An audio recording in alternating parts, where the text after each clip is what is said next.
जनहित में वापस लौटते हैं। दिल्ली से सटे देश के सबसे बड़े सूबे उत्तर प्रदेश के जिलों में हवा में प्रदूषण का स्तर लगातार बढ़ता जा रहा है। जहरीली हवा से सांस लेना दूभर हो रहा है। लोगों को गले में इन्फेक्शन के साथ आंखों में जलन की समस्या का सामना करना पड़ रहा है और दिल्ली में खराब हवा के लिए पराली जलाने और वाहनों के प्रदूषण को जिम्मेदार माना जा रहा है। लेकिन अब यूपी में भी हवा में घुले जहर का असर साफ नजर आने लगा है। लखनऊ, कानपुर, प्रयागराज, नोएडा, गाजियाबाद जैसे शहरों में हवा की गुणवत्ता खराब हो चुकी है। सर्दी की शुरुआत में दिवाली से पहले ही हालात बिगड़ चुके हैं। ऐसे में सवाल ये है कि आखिर जिम्मेदार हवा में खुले जहर से लोगों को बचाने के लिए कब जागेंगे। देश के दूसरे राज्यों की तरह यूपी के शहरों की हवा को शुद्ध करने के इंतजाम कब शुरू होंगे। आखिर यूपी की हवा में घुले जहर का जिम्मेदार कौन है। पहले आपको रिपोर्ट दिखाते हैं, इसके बाद दर्शकों की राय साझा करेंगे और इस मुद्दे को लेकर चर्चा करेंगे।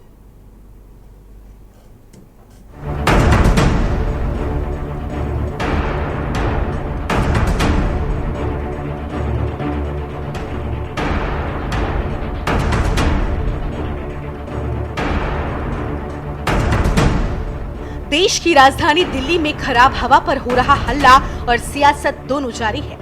लेकिन दिल्ली से सटे देश के सबसे बड़े सूबे में हवा में घुले जहर से सांस लेना दूभर होता जा रहा है। उत्तर प्रदेश में दिल्ली से सटे जनपदों की हवा खराब होने लगी है। सर्द मौसम की शुरुआत से ही हवा में प्रदूषण बढ़ता जा रहा है। कुछ जगहों पर तो ये रेड जोन तक पहुंच गया, जिसका सबसे ज्यादा असर बच्चों और बुजुर्गों पर देखने को मिल रहा है। अनुमान के मुताबिक दिल्ली के आसपास इन इलाकों में हवा में प्रदूषण का स्तर और भी ज्यादा बढ़ सकता है। ऐसे में लोगों को सावधान रहने की जरूरत है। लेकिन इन सब के बीच सवाल है कि आखिर बढ़ते प्रदूषण और खराब हवा के लिए जिम्मेदार कौन है। दिल्ली एनसीआर की हवा में धूल और धुएं के कारणों की वजह से इतना प्रदूषण हो रहा है कि हमारी सेहत के लिए ये खतरनाक होता जा रहा है। नोएडा, ग्रेटर नोएडा और गाजियाबाद में हवा में सबसे ज्यादा प्रदूषण देखने को मिल रहा है। नेशनल एयर क्वालिटी इंडेक्स के मुताबिक गाजियाबाद के लोनी इलाके में सबसे ज्यादा प्रदूषित हवा है, जो गुणवत्ता के लिहाज से रेड जोन यानी बेहद खराब स्थिति में पहुंच गई है। शुक्रवार को नोएडा सेक्टर 62 में हवा का AQI लेवल 253 पर रहा और हवा की गुणवत्ता खराब दर्ज की गई। ग्रेटर नोएडा में एयर क्वालिटी इंडेक्स 271 पर रहा और हवा की गुणवत्ता खराब कैटेगरी में है। गाजियाबाद के लोनी में AQI लेवल लगातार रेड जोन में है। लोनी में AQI 357 दर्ज किया गया, जो बेहद खराब है। दिल्ली से सटे इलाकों के अलावा यूपी के शहरों में भी हवा की सेहत इतनी ज्यादा खराब है कि अब हवा आम आदमियों की सांसों में जहर हो रही है। लखनऊ के गोमती नगर में एयर क्वालिटी इंडेक्स 116 रहा, जो मॉडरेट श्रेणी में आता है। इसके अलावा आगरा में 101, बरेली सिविल लाइंस में 120, कानपुर में 116, प्रयागराज में 186 AQI रहा है। वाराणसी में AQI 60 रहा, जो संतोषजनक कैटेगरी में है। आने वाले दिनों में हवा और खराब होने का अंदेशा जताया जा रहा है। ऐसे में सवाल सांसों और सेहत का है कि आखिर सांस लेने लायक शुद्ध हवा कब मिलेगी। बढ़ते प्रदूषण का जिम्मेदार कौन है। यूपी में दिल्ली की तर्ज पर हवा में घुले प्रदूषण को घटाने के लिए इंतजाम कब होंगे। स्पेशल डेस्क, के न्यूज इंडिया। तो सवाल जायज है कि आखिर जिस तरीके से प्रदूषण बढ़ता जा रहा है, इसका जिम्मेदार किसे माना जाए, क्योंकि इसको लेकर कोई ठोस कदम भी नहीं उठाए जा रहे हैं। जिस तरीके से आबो हवा दूषित होती जा रही है और इसका सीधा असर आम जनमानस की सेहत पर पड़ता हुआ नजर आ रहा है, क्योंकि लगातार जो डग्गा मार वाहन है, जो देखा जाए तो ये इस तरीके से इनको परमिट मिला हुआ है और नीचे से ऊपर तक जितने भी जिम्मेदार हैं इसके लिए दोषी हैं। और दीपावली से ठीक पहले इस तरीके का प्रदूषण जो आबो हवा है वो दूषित होती नजर आ रही है, पॉल्यूटेड नजर आ रही है। इसको लेकर अभी भी कोई गंभीरता नहीं बरती जा रही है। जो जिम्मेदार हैं वो चुपचाप बैठे हुए हैं, यानी कि उनके कानों में जू रेंगती हुई नजर नहीं आ रही है। आखिर कब शुरुआत की जाएगी, क्योंकि इसका सीधा सीधा असर आम जनमानस की सेहत पर पड़ता हुआ नजर आ रहा है। कह रहे हैं स्वस्थ जीवन की परिकल्पना ही आप तभी कर सकते हैं जब आपको शुद्ध वातावरण मिलेगा, और शुद्ध वातावरण तभी आपको मिलेगा जब जिस माहौल में आप रहते हैं वहां की आबो हवा अगर शुद्ध होगी तो आप स्वस्थ रहने की कामना कर सकते हैं। और इसी मुद्दे को लेकर हम चर्चा भी करेंगे। हमारे साथ खास मेहमान भी जुड़े हुए हैं। आपका परिचय करा देते हैं। दर्शकों की राय भी ऐसे मामले को लेकर बेहद अहम हो जाती है, क्योंकि किसे जिम्मेदार माना जाए, क्योंकि आम जनता को भी ऐसे मामले को लेकर अवेयर होने की ज़रूरत है और इसी लिहाज से इस मुद्दे को लेकर हम चर्चा कर रहे हैं। डॉक्टर जितेंद्र शुक्ल जी हैं, पर्यावरणविद हैं। आपका बहुत बहुत स्वागत इस चर्चा में शामिल होने के लिए। डॉक्टर अतुल सिंह हैं, मौसम वैज्ञानिक हैं। आपका भी बहुत बहुत स्वागत इस चर्चा में शामिल होने के लिए। रोहन सिंह हैं, कांग्रेस प्रवक्ता हैं। आपका भी स्वागत इस चर्चा में शामिल होने के लिए। शशांक शेखर क्षेत्रीय नेता हैं, बीजेपी से हैं। आपका भी बहुत बहुत स्वागत। मुनिंद्र शर्मा संवाददाता नोएडा से जुड़े हुए हैं। जयवीर मावी गाजियाबाद से, क्योंकि नोएडा और गाजियाबाद की स्थिति पर एक नज़र डाल लेते हैं, इसके बाद मेहमानों का रुख करेंगे। जयवीर मावी, आपका रुख करेंगे। गाजियाबाद की भी स्थिति देखा जाए तो ऑरेंज जोन में है। यहाँ पर प्रदूषण की जो स्थिति है, क्या कुछ कह रही है और जिम्मेदारों का रवैया क्या कुछ नजर आ रहा है?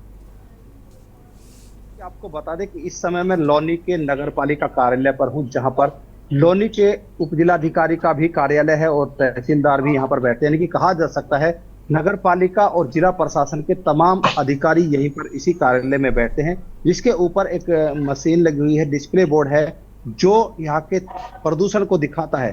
प्रदूषण के स्तर की बात करें तो इस समय जो यहाँ का जो प्रदूषण का स्तर है वो 340 AQI पहुंच चुका है, जो काफी गंभीरता को दर्शाता है कि 340 का जो AQI लेवल होता है काफी गंभीर माना जाता है। और आने वाला समय, क्योंकि अभी दीपावली का भी त्योहार आने वाला है, उसके अलावा जो दिल्ली एनसीआर के आसपास जो पराली का भी जो प्रकोप कहा जा सकता है, जो पराली जलाई जाती है, वो भी चलने वाला। तो कहीं ना कहीं अभी तक क्योंकि शुरुआत है और प्रदूषण का जो हालात है 340 AQI पहुंच चुका है, ऐसे में कहीं ना कहीं जिला प्रशासन को और लोनी तहसील प्रशासन को चिंता करनी चाहिए। लेकिन जो जिम्मेदार हैं वो लगातार डिस्प्ले बोर्ड देखते हैं, उसके बावजूद भी अपनी जो जिम्मेदारी है उसको ईमानदारी से नहीं निभा रहे हैं। कोई भी ऐसे कारगर कार्य यहाँ पर नहीं हो रहे हैं जो इस प्रदूषण के जो बढ़ता हुआ जो प्रदूषण है इसको रोक सके। यहाँ पर आपको बता दें कि लोनी में हजारों की संख्या में तमाम अवैध फैक्ट्रियां हैं जो प्लास्टिक को जलाने का कार्य करती हैं, जो ऐसे काम करती है जिनसे प्रदूषण फैलता है, जहां पर पिन्नी जलाई जाती है, तार जलाए जाते हैं। आपको बता दें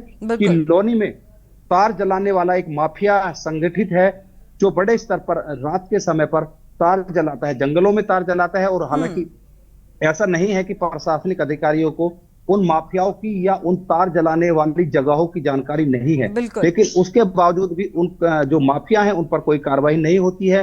बड़े स्तर पर कुछ जो लोग हैं उन माफियाओं से मिले हुए हैं, जो तो काफी दबंग है, और ऐसे में रात के समय जाना बिल्कुल।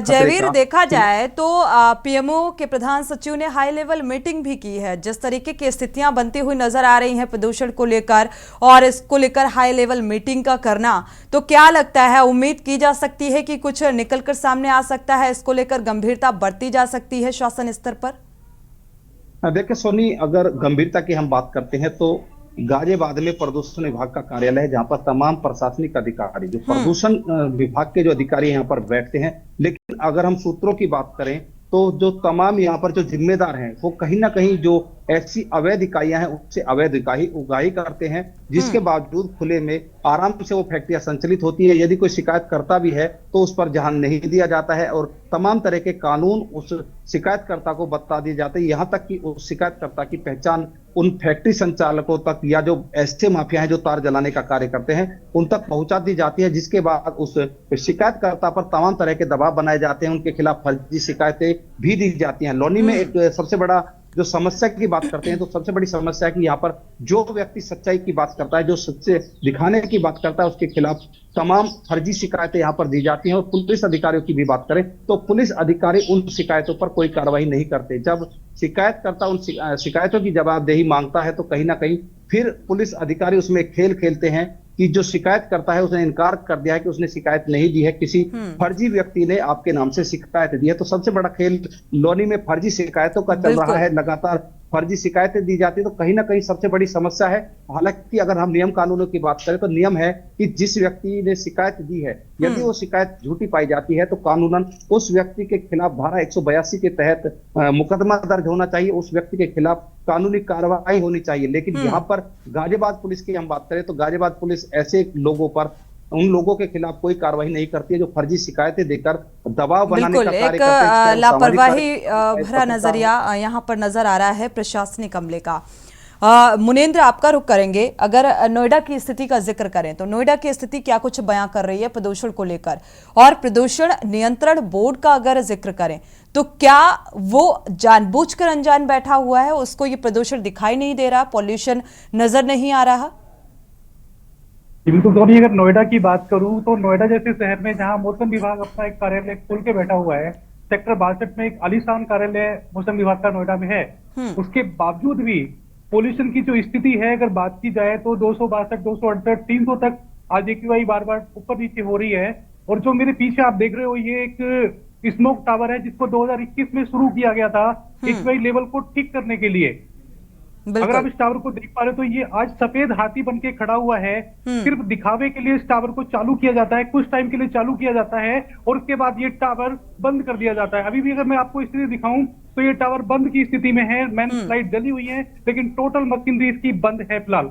तो ये सिर्फ सफेद हाथी है। इसी तरीके से नोएडा का जो पोल्यूशन कंट्रोल बोर्ड है वो भी इसी तरीके से काम करता है, सफेद हाथी की तरह यहाँ पे काम करता है। कोई इंडस्ट्री के ऊपर कोई नियंत्रण नहीं है, NOC सबके पास एक नंबर की है, लेकिन टोटल 80% इंडस्ट्रीज के अगर जो इक्विपमेंट्स उनको चेक किया जाए या उनके पॉल्यूशन को चेक किया जाए, पॉल्यूशन पैरामीटर्स को चेक किया जाए तो कहीं ना कहीं बहुत बड़ा फर्जीवाड़ा निकल कर सामने आएगा।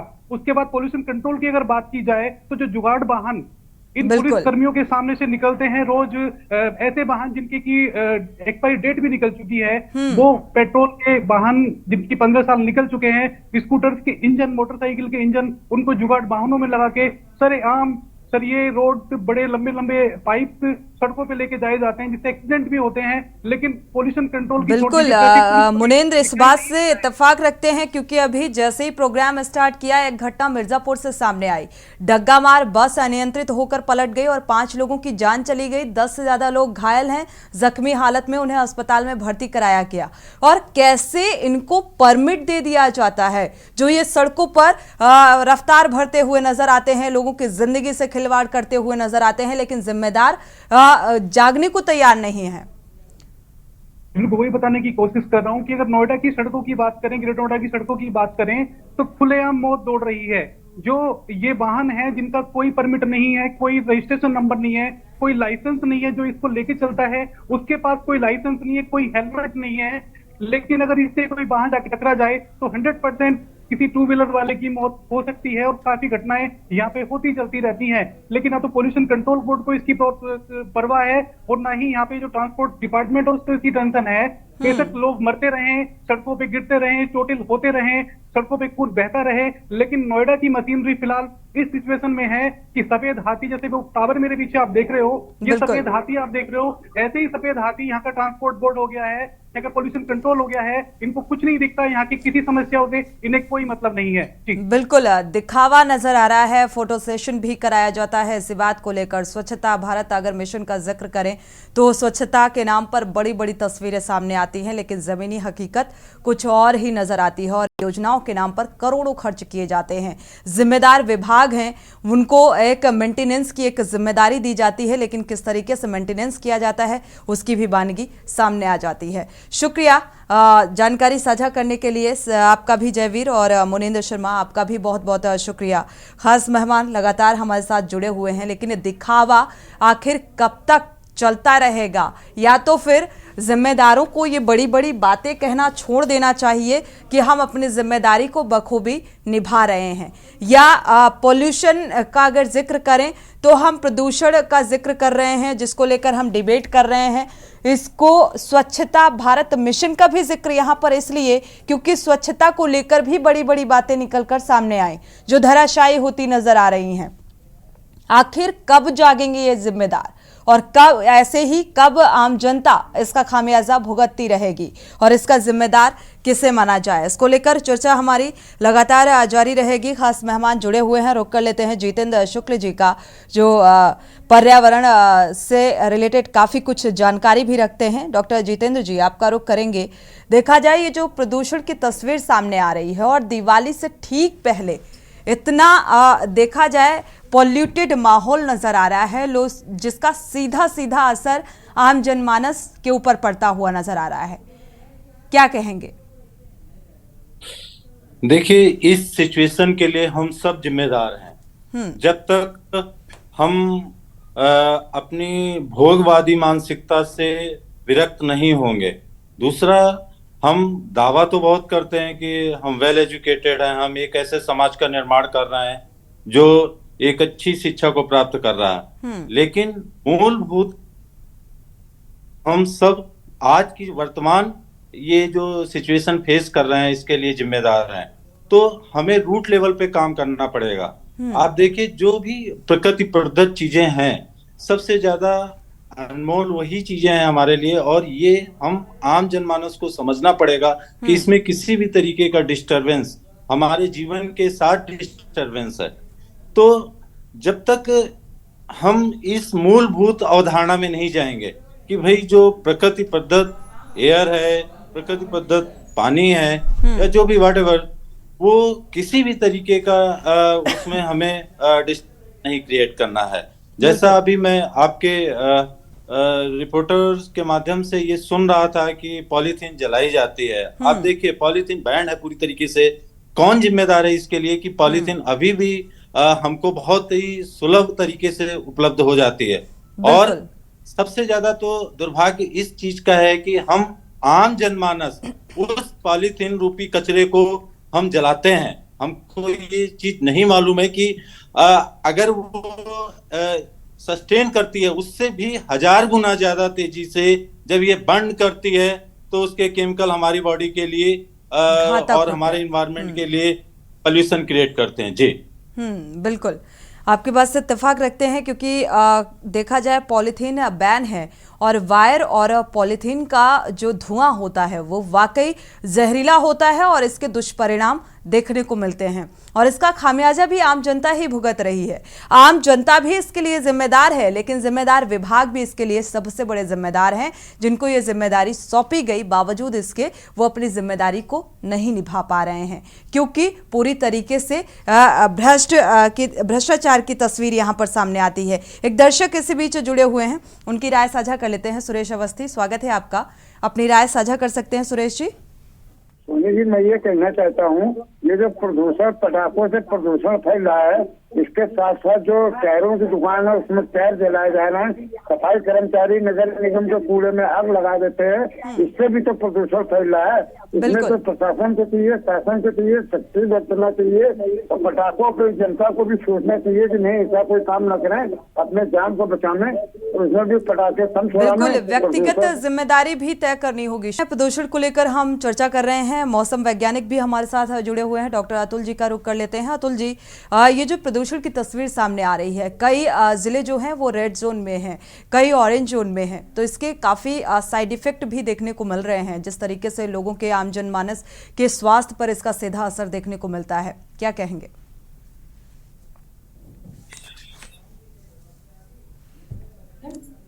डॉक्टर अतुल जी, अनम्यूट कर लीजिए।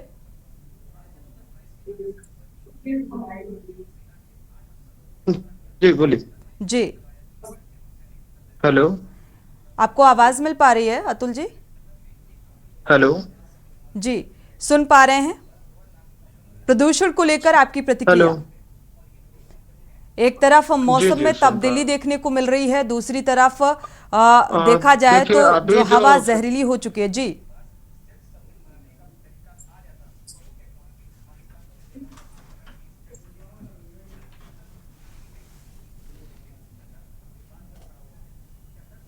अतुल जी अनम्यूट कर लीजिए, आप सुन पा रहे हैं? चलिए, अतुल जी से लग रहा है संपर्क नहीं हो पा रहा है, वापस से संपर्क करने की कोशिश करेंगे। रोहन सिंह जी का रुख कर लेते हैं, कांग्रेस प्रवक्ता हमारे साथ जुड़े हुए हैं। रोहन सिंह जी, देखा जाए तो ये प्रदूषण का जिम्मेदार आप किसे मानते हैं, क्या वजह है? प्रदूषण का जिम्मेदार मानव मानसिकता है जो भौतिकतावादी है। लगातार उसे आवश्यकता नहीं है तभी सामान खरीदा जाता है, आवश्यकता नहीं है उसके बाद भी प्राकृतिक संसाधनों का दोहन किया जाता है। ये भौतिकतावादी जो मानसिकता है उसके कारण ये सारा परेशानी है। जो हमारे आप समझिए कि इंडस्ट्रियल रेवोल्यूशन के बाद, औद्योगिक क्रांति के बाद जैसे जैसे ये सारे देशों में फैलती गई प्रदूषण का लेवल बढ़ता चला गया। आज के वक्त में यूरोपियन कंट्रीज में लोहे का कोई काम नहीं होता, आयरन स्मेल्टिंग का काम उनके यहाँ बंद कर दिया गया। पीवीसी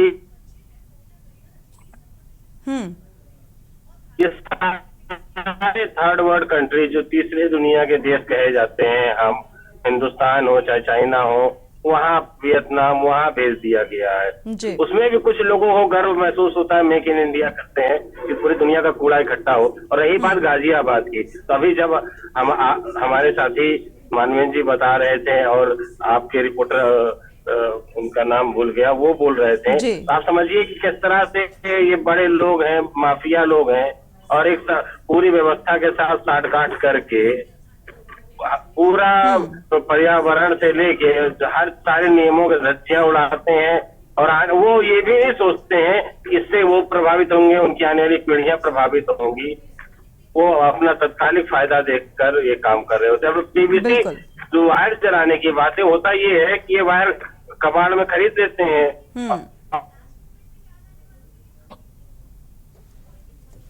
के लिए उसको जला देते हैं। और ये पूरे गाजियाबाद में काम होता है। ये दिल्ली गाजियाबाद में पूरी बेल्ट है जहाँ पे छोटी छोटी फैक्ट्रियां बना दी गई हैं टायर बनाने की, वायर बनाने की, और वो कर रही हैं। और उसी के साथ का ये एसोसिएटेड बिजनेस है।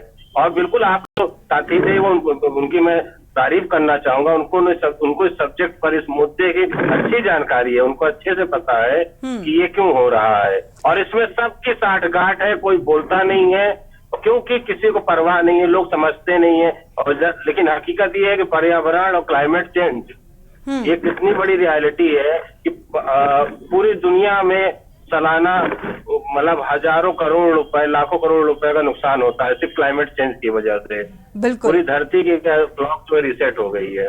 बिल्कुल क्लाइमेट चेंज होता है, और दूसरी तरफ ये जो जहरीली हवाएं हैं, इनका जब मिश्रण होता है तो जाहिर सी बात है कि सीधा सीधा असर आम जनता पर पड़ता है। हमारे साथ शशांक शेखर जी भी जुड़े हुए हैं, लखनऊ से पवन तिवारी भी जुड़ चुके हैं संवाददाता हमारे, और सोमवंशी जी भी किसान नेता हमारे साथ जुड़े हुए हैं। नरेंद्र सोमवंशी जी, स्वागत है आपका इस चर्चा में शामिल होने के लिए। रुख शशांक शेखर जी आपका करेंगे। देखा जाए तो स्वच्छ भारत मिशन की शुरुआत और उसको लेकर बड़े बड़े फोटो सेशन होते हैं, आपने भी देखा होगा तस्वीरों में। और स्वच्छता के नाम पर क्या है ये आप भी जानते हैं और हम सब जानते हैं। दूसरी तरफ स्वच्छ, इसीलिए ये सवाल है मेरा आपसे कि स्वच्छ भारत को आखिर कब शुद्ध हवा मिल पाएगी? जो लोग यहाँ पर रह रहे हैं, जो बात आती है स्वच्छ भारत की, तो देश के प्रधानमंत्री, सशस्त्र प्रधानमंत्री मोदी जी का ये सपना था कि स्वच्छ भारत बने। और इस स्वच्छ भारत को बनाने के लिए स्वयं उन्होंने अपने हाथ में झाड़ू लेकर इस समाज को, ये भारतवर्ष को संदेश दिया कि हम सबको इस भारतवर्ष को स्वच्छ बनाने के लिए अपने अपने हाथों से, अपने अपने स्तर से हम सबको स्वच्छता में प्रतिभाग करना पड़ेगा। और हम सब भी इसके लिए जिम्मेदार हैं। हम सबका उत्तरदायित्व बनता है कि हम जहाँ पर रहते हैं, जिस समाज में रहते हैं, जिस जगह पर रहते हैं, वहां पर स्वच्छता रहे। इसके साथ साथ समाज को संदेश देने के साथ साथ मोदी जी ने कई ऐसी व्यवस्थाएं की हैं, पंचवर्षीय नीति तैयार की है जिसके माध्यम से पर्यावरण प्रदूषण को रोका जाए। और अगर आप देखें पिछली सरकारों के बजट देखें तो इस मोदी जी की सरकार में बजट को भी बढ़ाया गया है पर्यावरण प्रदूषण को रोकने के लिए। यदि हम लोग इस्तेमाल किया जा रहा है, किस भारतीय जनता पार्टी की सरकार बनी है, मोदी जी ने उस बजट का किस तरीके से इस्तेमाल किया जा रहा है? जी बिल्कुल बिल्कुल बताना चाहूंगा। मोदी जी की जब से सरकार बनी, मोदी जी ने भी विशेष रूप से 5 वर्ष का अभियान लिया कि मैं 5 वर्ष में देश को स्वच्छ हवा में सांस लें ऐसी व्यवस्था की जाएगी। और उनका ये संकल्प है कि 2024 तक भारतवर्ष के जनता स्वच्छ वातावरण में सांस लेगी। और इसके लिए अगर आप देखें तो एक कार्य योजना तैयार की गई, बड़ा बजट तैयार किया गया है।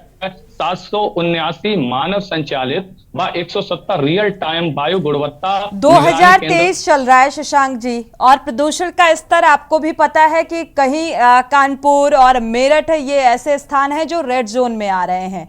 नोएडा, गाजियाबाद, दिल्ली की स्थिति और भी खराब है।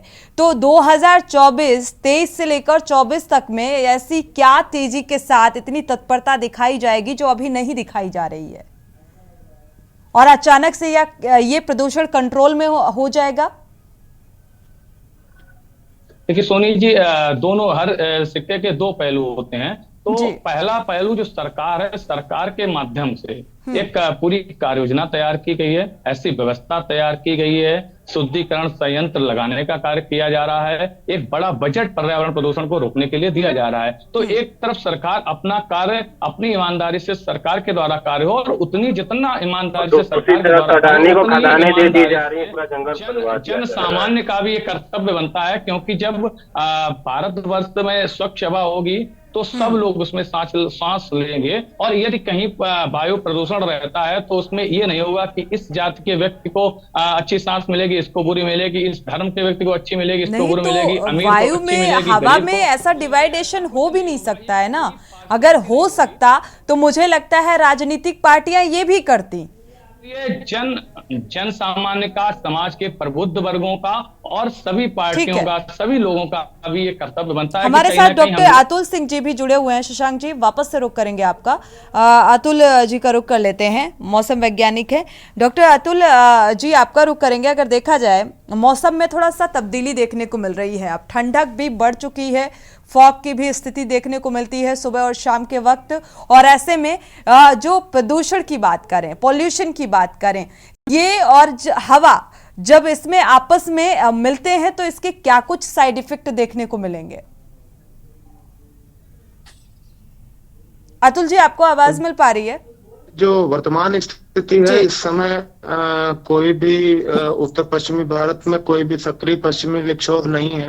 हवा की रफ्तार भी जो है वो बहुत कम है, ना के बराबर है, बहुत धीमी गति से या स्टिल विंड है। ये दोनों ही चीजें ऐसी हैं जिसकी वजह होता है, जिसको हम क्षोभमंडल बोलते हैं। क्षोभमंडल की जो निचली परत है जी मौसम में, तो जब तक कोई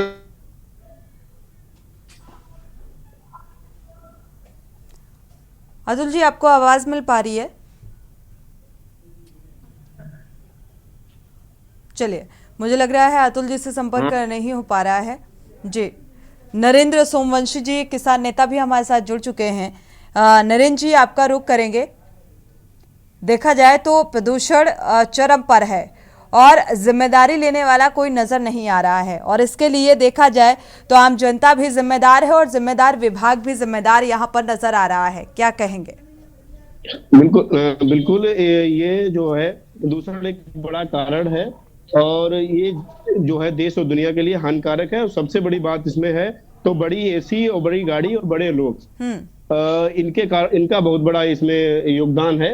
और क्योंकि इन लोगों द्वारा प्रदूषण, एक किसान को एक बना दिया गया कि पताली जलाने से, तो पताली कब नहीं जलाएगी? पताली तो शुरुआत में हमारे गांव में दूध भी आग से जो है गर्म किया जाता था, रोटियां भी बनती थी, तब गैस नहीं थी, तब कहाँ आंखें खराब हुई, कहाँ ज्यादा प्रदूषण फैला। सबसे ज्यादा अगर कोई प्रदूषण की बात करो तो बड़ी फैक्ट्रियां और बड़े लोग, बड़ी एसी, बड़ी गाड़ी, इनके द्वारा जो है प्रदूषण पर ज्यादातर प्रदूषण बढ़ रहा है, और जिससे हानिकारक है और लोगों को दिक्कतें पैदा हो रही हैं, बीमारी का बहुत बड़ा कारण है। बिल्कुल, लेकिन पराली, देखा जाए पराली को लेकर प्रदूषण फैलाए जाने का बहुत जोर शोर से जिक्र होता नजर आया, लेकिन पराली तो सीजनल होता है कि सीजनल अगर कोई फसल आई तो उसके बाद पराली जलाई गई, लेकिन उससे कहीं ज्यादा जो वाहन है, डग्गा मार वाहन है, इनको परमिट मिला हुआ है, फिटनेस के नाम पर 0 सन्नाटा, और ये रफ्तार भरते हुए नजर आते हैं। हादसे तो होते ही होते हैं और पोल्यूशन भी बढ़ता है। तो इसके लिए अवैध उगाही भी एक रीजन निकलकर सामने आया। हमारे संवाददाता ने बताया, इस बात का जिक्र किया। एक दर्शक इसी बीच जुड़ चुके हैं, उनकी राय साझा कर लेते हैं, इसके बाद वापस लौटते हैं, चर्चा का रुख करेंगे। गिरीश जी, स्वागत है आपका, अपनी राय साझा कर सकते हैं। मैं ये कहना चाहता हूँ कि आज के जमाने में नेता ऑफिसर एक ही काबिलियत के हो गए हैं। पहले काबिल ऑफिसर थे तो नेता ये ऊंचे पंचायती जातियों वाले वो बेचारे ऑफिसर चलाते रहे। अब एक ही पंचायती जाति के जो है वो नेता ऑफिसर तक पहुंच गए हैं, तो अब इनसे कुछ होना नहीं है। आपको मैं बताऊं, मेरे घर में 20-25 मोमियां रोज आती है। आलू में अलग, धनिया में अलग, मिर्चा में अलग, टमाटर में अलग, हर बात में एक मोमिया आती। मैं उस मोमिया को क्या करूं सिवाय कूड़े में फेंकने के अलावा। और ये कतई नहीं कर पाएंगे। चैलेंज करता हूं मैं मोदी को, अगर मोदी हमारे दरवाजे अब चल के हमें तब आगे उनको बताऊंगा कि कैसे ये होगा। ये कर नहीं पाएंगे सारी जिंदगी। तब गिरीश जी, इस बात को समझना होगा कि लोग खरीदना बंद कर देंगे तो बिकना, मार्केट में आना बंद हो जाएंगी चीजें। इस चीज को भी समझने की जरूरत है। शुक्रिया हमारे साथ जुड़ने के लिए और ये राय साझा करने के लिए। शशांक जी, पॉलीथीन बैन होने के बावजूद भी मार्केट में धड़ल्ले से बिक रही है और चैलेंज है मोदी जी को। ये दर्शक हमारे साथ जुड़े हुए थे कि ये बंद नहीं की जा सकती है। शशांक जी, जी शशांक जी, आप सुन पा रहे हैं?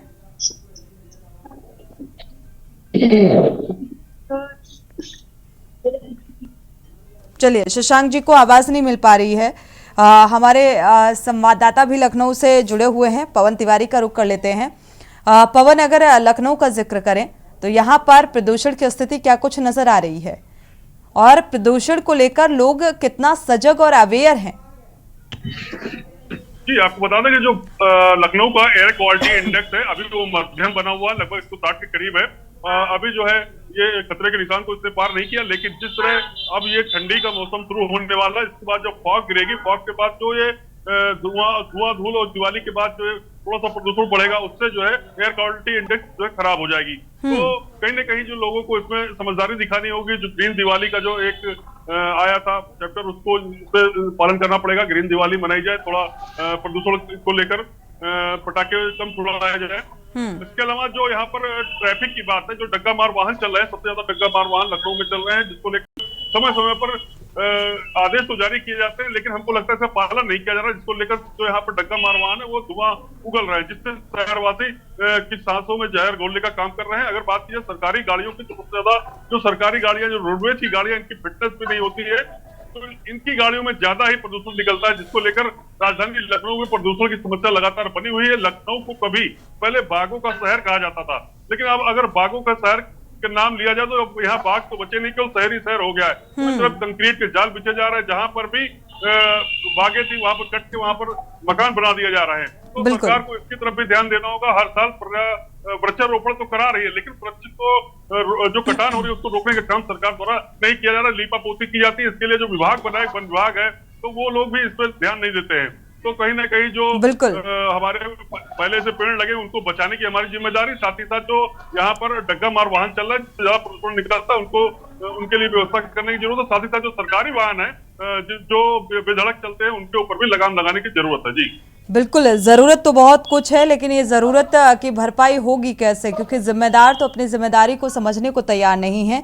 हमारे साथ शशांक जी भी जुड़े हुए हैं। शशांक जी, ये अवैध उगाही का जो एक तरीका है ये कब बंद होगा?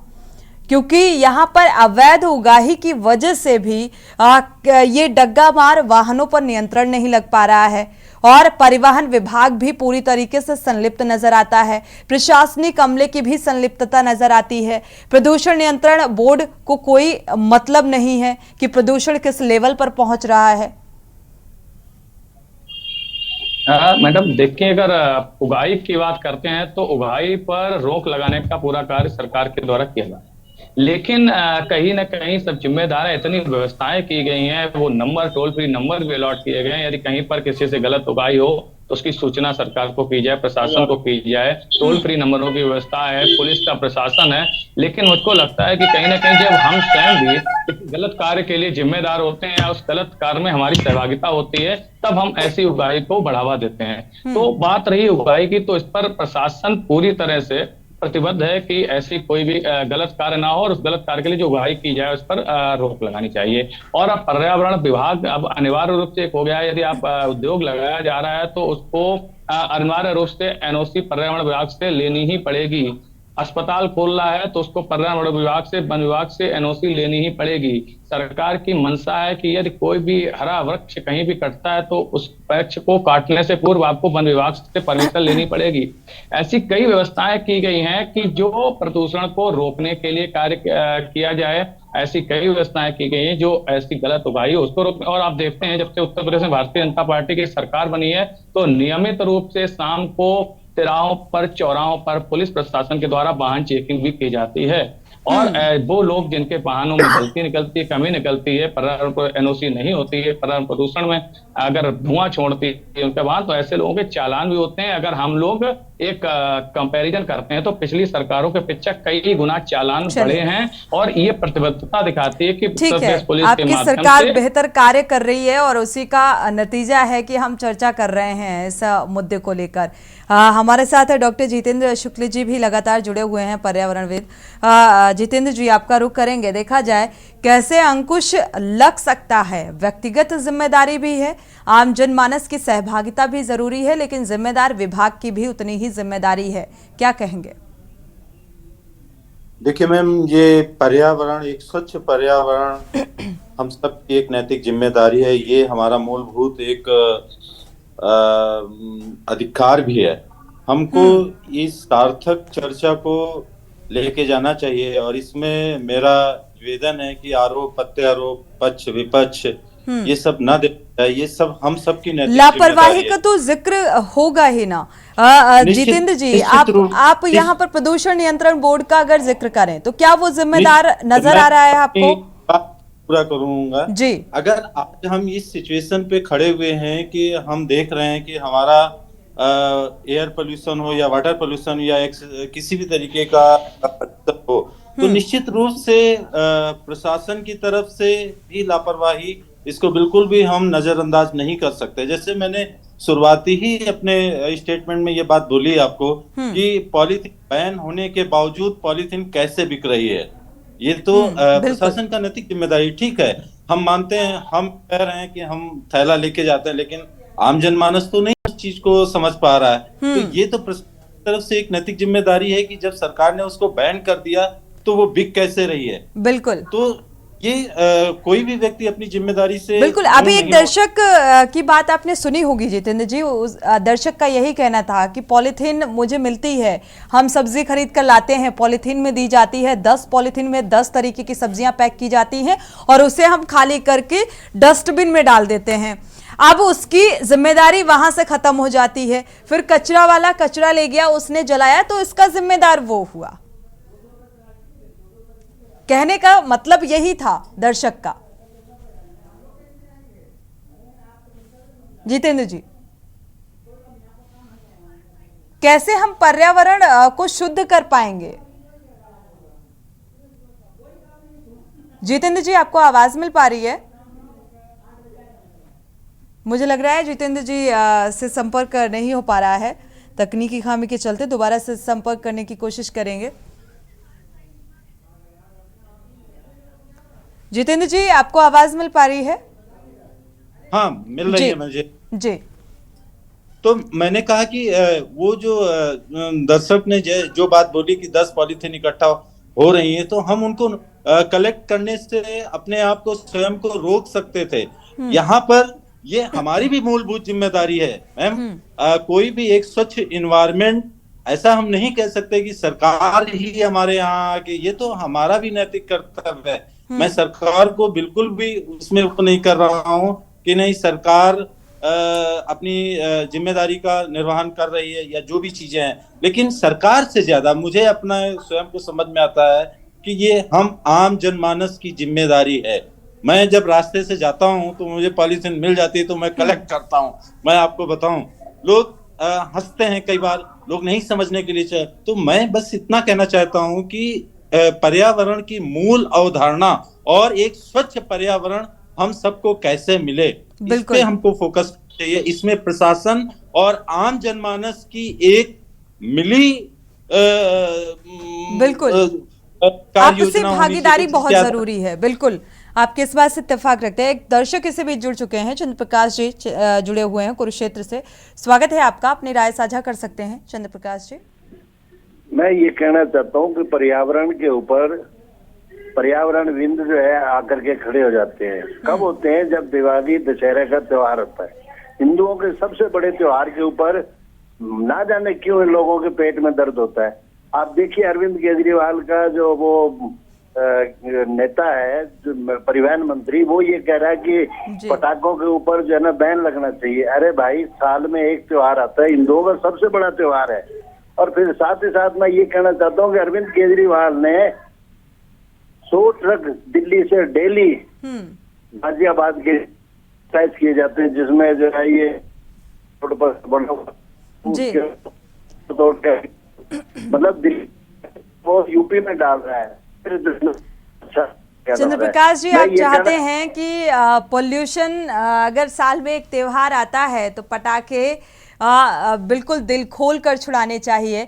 बेशक इस बात से कोई लेना देना नहीं कि कैसी जहरीली हवा हो रही है या धुएं के कुछ दुष्प्रभाव पड़ेंगे या नजर आएंगे, इस बात से आप इत्तेफाक नहीं रखते? मैं ये कहना चाहता हूँ कि हिंदुओं के त्योहारों पर ही क्यों, ईद आती है, बकरा ईद आती इसमें है, उस हिंदू पर भी मुस्लिम पटाखे जैसा छोड़े कुछ जाते है हैं। ही नहीं चंद्र प्रकाश जी। इसमें नहीं। हिंदू मुस्लिम और धर्म और मजहब का कोई लेना देना नहीं है। यहाँ पर सिर्फ आपकी सेहत के बारे में डिस्कशन किया जा रहा है। आपकी सेहत, कैसे स्वस्थ रह सकते हैं आप। अगर शुद्ध हवा, शुद्ध पानी मिलेगा तो आपका शरीर और स्वस्थ बेहतर रहेगा। इस बात को समझने की जरूरत है। शुक्रिया हमारे साथ जुड़ने के लिए और ये राय साझा करने के लिए। आप सभी मेहमानों का बहुत बहुत शुक्रिया। समय इजाज़त नहीं देता कि चर्चा को आगे बढ़ाएं। शुक्रिया आपका भी पवन तिवारी, जानकारी साझा करने के लिए बहुत बहुत शुक्रिया। देखा जाए तो प्रदूषण जिस तरीके से प्रदूषित होता जा रहा है माहौल, या जो जहरीली होती जा रही है हवा, उसको लेकर जिम्मेदार विभाग को भी जिम्मेदारी अपनी समझने की ज़रूरत है और उसके साथ साथ व्यक्तिगत यानी कि आम जनमानस की भी सहभागिता उतनी ही ज़रूरी है। जनहित में फिलहाल बस इतना ही। आगे खबरों के लिए आप देखते रहिए के न्यूज़ इंडिया।